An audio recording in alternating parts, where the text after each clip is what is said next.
Discover why humans bear a mysterious line on their backs, and unravel the story of a beautiful princess, a cunning spirit, and an unforgettable lesson in humility. Stay tuned because this is a story you won't want to miss.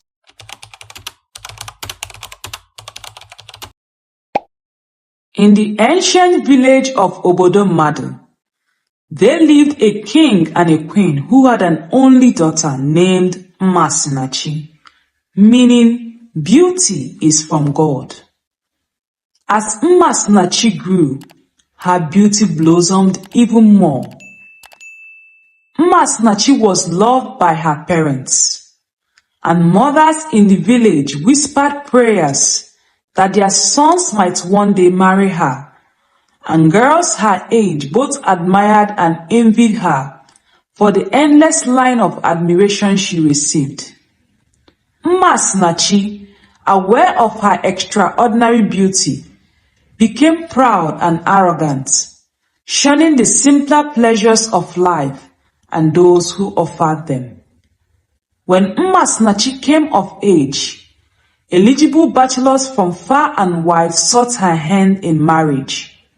Some arrived with boxes full of gold, others with baskets of corn and exquisite clothes. Men of different sizes and heights came to seek her hands in marriage, but MMASINACHI rejected them all, declaring that only the most handsome man in the world would be worthy of her. Her parents grew anxious, fearing she would never find happiness. But MMASINACHI remained unbothered, her arrogance as unyielding as her beauty. Soon, the news of her beauty and her refusal to choose a suitor spread beyond the realm of the living, reaching the ears of the spirits in Obodo Madu, the land of the dead. The spirits held a meeting, deciding to teach MMASINACHI a lesson in humility. They devised a plan to create the most handsome man by borrowing the finest features from various humans.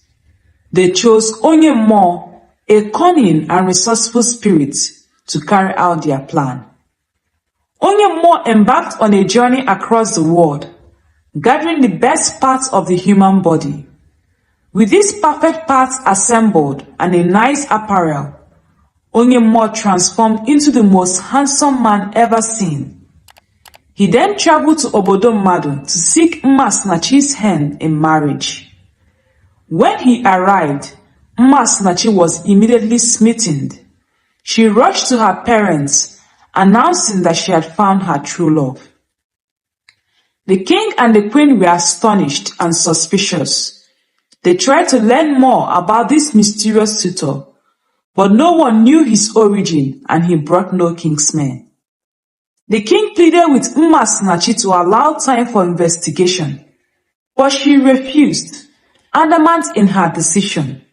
Left with no choice, the king consented to their marriage. The wedding was a grand affair with plenty of food and dance. After the wedding, as tradition demanded, MMASINACHI followed her husband to his home. Their journey was long, crossing 7 seas and 7 forests.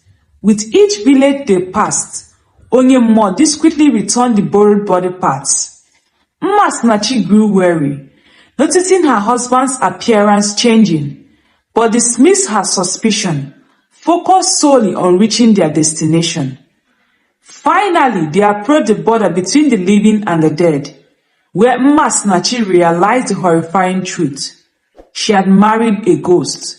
It was too late to turn back. Upon their arrival in Obodo Madu, the spirits rejoiced, locking her up and planning to feast on her body in 4 days. News of the man who borrowed various body parts spread back to Obodo Madu, and the king learned the terrifying truth. The king and the queen wept bitterly, and the entire village was thrown into turmoil. The entire village mobilized to rescue her, but it was too late, as Onyemuo and MMASINACHI had crossed the border. The villagers could not cross into the land of the dead. They stood at the border, hoping that MMASINACHI would escape. MMASINACHI, desperate and frightened, tried to escape several times, but was always caught. She pleaded with Onyemuo to release her. Feeling a swing of pity, Onyemuo decided to deceive her once more. He told MMASINACHI that if she heard deep snoring, it meant the spirits were deeply asleep and she could flee. That night, she waited for the deep and loud snores and tried to escape, but she was caught. She made several attempts, but each attempt to escape was thwarted. Realizing the truth, MMASINACHI decided to escape when all was calm and silent. She planned carefully, and one day, when everything was still, she bolted. She ran as fast as her legs could carry her. As she neared the border, the spirit realized her absence and ran after her. Hearing her cries, her father and the villagers at the border shouted encouragement, urging her to run faster. Just as MMASINACHI was about to leap across the border, Onyemuo reached out. He missed grabbing her, but with his long nails, tore the skin on her back, leaving a deep painful scar. She fell into her father's arms, safe at last. The villagers rejoiced at her return, but the scar on her back remained a permanent reminder of her ordeal. From that day forward, the people of Obodo Madu told the tale of MMASINACHI, warning against pride and the dangers it could bring.